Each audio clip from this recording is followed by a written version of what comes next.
Fala galera que acompanha o Auto RPM, eu espero que seja tudo ótimo por aí com vocês.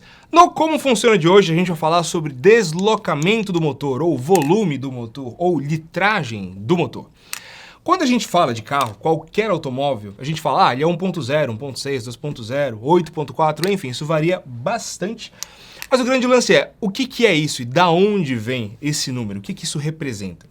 Vamos começar da parte mais simples. Quando a gente fala que o carro, por exemplo, tá, pessoal, ele é 2.0, significa que em um ciclo completo do motor, ele vai admitir, queimar e expelir 2 litros de mistura ar combustível. Muita gente acha, quando a gente fala de 2 litros, é que o carro vai queimar 2 litros de combustível num determinado período, mas não é esse o caminho.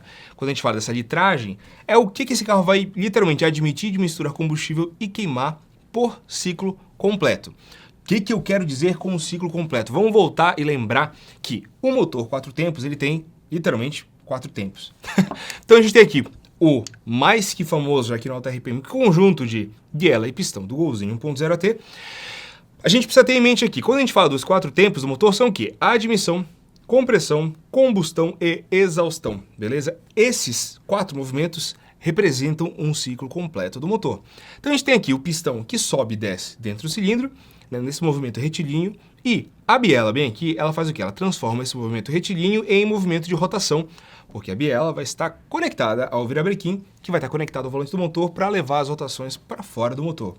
Então a gente tem aqui, né, pensando num virabrequim imaginário aqui, a gente tem uma movimentação de 180 graus para admissão, outra movimentação de 180 graus para compressão, mais uma movimentação de 180 graus para combustão e um último e final movimento de 180 graus para a exaustão. Então, isso quer dizer que em 2 voltas completas no eixo do virabrequim, a gente tem um ciclo completo do motor.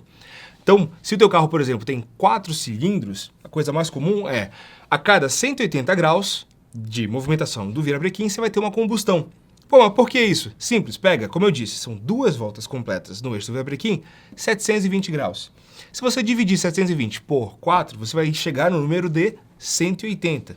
Então, a cada 180 graus, por exemplo, o cilindro 1 teve uma combustão, a maioria dos motores 4 cilindros, a ordem de combustão de queima é 1342. Então, 180 graus teve combustão, na verdade, no cilindro 1. Mais 180 graus no 4, mais 180 no 3. 13, errei! É 1342. Então, enfim, como eu estava dizendo, a cada 180 graus no eixo do virabrequim, a gente tem uma combustão. Legal, Murta, 720 graus, então a gente tem um ciclo completo do motor, mas como é que diabos eu faço para descobrir o volume, o deslocamento, a litragem do motor? Pessoal, isso é muito, muito simples. O Google explica, mas o tio Murta está aqui para facilitar a sua vida. Quando você pega aquela informação, você abre na revista, tem lá diâmetro e curso. É dali que a gente parte para descobrir o deslocamento do motor, se você quiser fazer o cálculo. Quando a gente fala do diâmetro, é o diâmetro do cilindro. Basicamente o diâmetro do cilindro em que o pistão vai estar correndo. E o curso é a altura que o pistão vai se movimentar dentro do cilindro. Então, com essas duas informações, diâmetro e curso, você consegue descobrir o volume do cilindro. Para descobrir o volume do cilindro é muito simples. Você vai ter que descobrir a área do cilindro e a altura, que a gente já sabe. O cálculo, pessoal, da área é πr ao quadrado. E, para a gente fazer o volume, a gente tem que pegar a área e multiplicar pela altura. Então, a gente tem πr ao quadrado vezes a altura. Então, vamos para o exemplo aqui. A gente tem um motor com 86 milímetros de diâmetro de cilindro com 86 milímetros de curso de cilindro. Isso é até legal falar. Isso significa que esse motor é quadrado. É quando o diâmetro do pistão, na verdade, o diâmetro do cilindro, é a mesma coisa que a altura que o pistão corre dentro do cilindro. Se por acaso o diâmetro do cilindro for maior que o curso, a gente chama de um motor super quadrado. E se o curso for maior que o diâmetro, né, o curso, ou seja, quando a gente fala do curso é o movimento, né, a altura que o pistão se movimenta dentro do cilindro. Se o curso for muito maior que o diâmetro, significa que esse motor é subquadrado. São nomenclaturas que a gente usa por aí. Então, nesse caso desse motor quadrado, que a gente estava falando de 86 por 86 milímetros, para a gente descobrir o volume desse cilindro, é muito simples. A gente vai pegar 13,14, que é π, e multiplicar pelo raio ao quadrado. O raio de 86 seria, na verdade, literalmente a metade, né? Você está falando de diâmetro, são 86 milímetros, o raio são 43 milímetros. Como a gente quer trabalhar com centímetros cúbicos, que é o equivalente a litros, a gente faz o quê? A gente passa de milímetro para centímetro. Então, 43 milímetros são, na verdade, 4,3 centímetros. 4,3 centímetros ao quadrado vezes 3,14, que é π, é uma constante, vezes 8,6 centímetros. Então assim a gente descobre o volume deste cilindro. Em resumo, a gente está falando de 3,14 vezes 18,49 vezes 8,6, que dá precisamente 499 centímetros cúbicos. A partir desse momento, você tem o volume de um cilindro apenas. Então, você vai pegar esse volume e multiplicar pelo número de cilindros que esse motor tiver. Então, se você tivesse um motor 3 cilindros, você pegar 499 centímetros cúbicos e multiplicar por 3, você teria um motor 1.5. Se ele é um motor com 4 cilindros, você tem um motor 2.0. Só para situar vocês, esse motor de 86 mm por 86 mm, esse deslocamento, na verdade, é o mesmo do Vectra 2.0, que é o mesmo do Honda Civic SK20, por exemplo, só para dar uma ideia para vocês. Então vamos agora para mais um exemplo neste como funciona. Olha só, pessoal. Um cilindro com 74,5 milímetros de diâmetro por 76,4 milímetros de curso. Está falando, lembre-se, de um motor subquadrado, que tem mais curso do que diâmetro de cilindro. Então, nesse caso, eu estou com a minha colinha aqui, a gente vai pegar o raio, que fica em 3,725 ao quadrado, multiplicar ao quadrado, vezes π, vezes a altura, a gente vai ter 3,14 vezes 13,875 vezes 7,64. Lembrando que a gente alterou tudo de milímetro para centímetro, porque a gente quer centímetros cúbicos para a gente ter a mesma coisa que a litragem. Nesse caso, a gente tem um cilindro com 332,87 centímetros cúbicos de volume. Se você multiplicar esse valor por 4, você vai ter um motor de 1.331 centímetros cúbicos, ou seja, seria um motor quase 1.4, um motor 1.3. Mas, na verdade, a gente está falando aqui de um motor 3 cilindros, senhoras e senhores, do Up TSI, do Volkswagen Up TSI. Então, a gente tem um motor de somente 3 cilindros, o que dá exatamente 998 centímetros cúbicos, ou seja, um motor 1.0.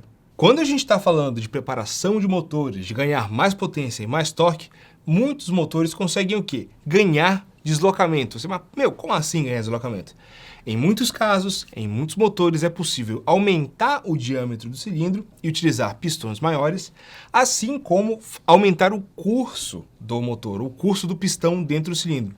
Então, se você aumenta o diâmetro, ou se você aumenta o curso, ou se você aumenta os dois, você vai aumentar, elevar a capacidade desse motor admitir mistura ar combustível. E normalmente, quando a gente fala de aumentar o diâmetro do cilindro e de aumentar o curso do pistão dentro do cilindro, a gente consegue admitir mais mistura ar combustível, o que significa o quê? Normalmente, aumento de torque e de potência.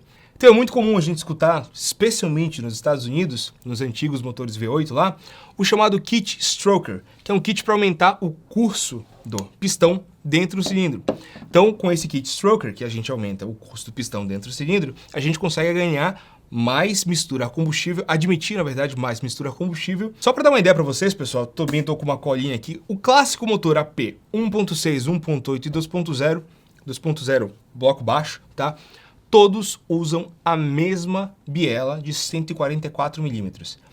Tanto no motor 1.6 quanto 1.8, o diâmetro do cilindro é o mesmo, para 81 milímetros. Fala, pô, Murta, mas peraí, o diâmetro do cilindro é o mesmo e a biela é a mesma. Como diabos, um vai ser 1.6 e o outro 1.8? Aham, essa é a grande questão. Porque o que vai fazer a diferença nesse deslocamento é o quê? É o curso que o virabrequim vai gerar. Então, o virabrequim muda do 1.6 para 1.8, que ele vai ter um pouco mais de curso, né? Na verdade, o diâmetro dele vai ser um pouco maior do ponto de fixação, então o pistão vai descer mais e subir mais. No caso do motor 1.6, o curso do pistão é de 77,4 milímetros dentro do cilindro. Já no caso do 1.8, o curso muda, ele aumenta para 86,4, ou seja, 9 décimos de centímetro. Quase 1 centímetro a mais de curso no motor. Então é por isso que o deslocamento é um pouco maior. E não é somente aumentar ou reduzir o curso do virabrequim. Quando a gente está falando, né, de não alterar a biela, muda-se, se altera também do motor 1.6 para o 1.8, o quê? O tipo de pistão, que ela pode ser plana, côncava ou convexa. Nesse caso aqui, ela é ligeiramente côncava, a cabeça do pistão. Então, você vai fazer o pistão subir mais, só que para você não afetar completamente, não alterar completamente a taxa de compressão quando você forma a câmara de combustão, se altera. Em um caso você vai usar o pistão mais plano, no outro caso o pistão mais côncavo. E é basicamente isso, pessoal. Eu espero que vocês tenham gostado desse como funciona, tenha dado para dar uma ideia dessa questão do deslocamento, do volume do motor. Não se esqueçam, por favor, de se inscrever no canal, ativar o sininho para receber as notificações toda vez que um vídeo novo for lá, dar o like, compartilhar com os amigos. É isso aí, a gente se encontra numa próxima, valeu e até mais!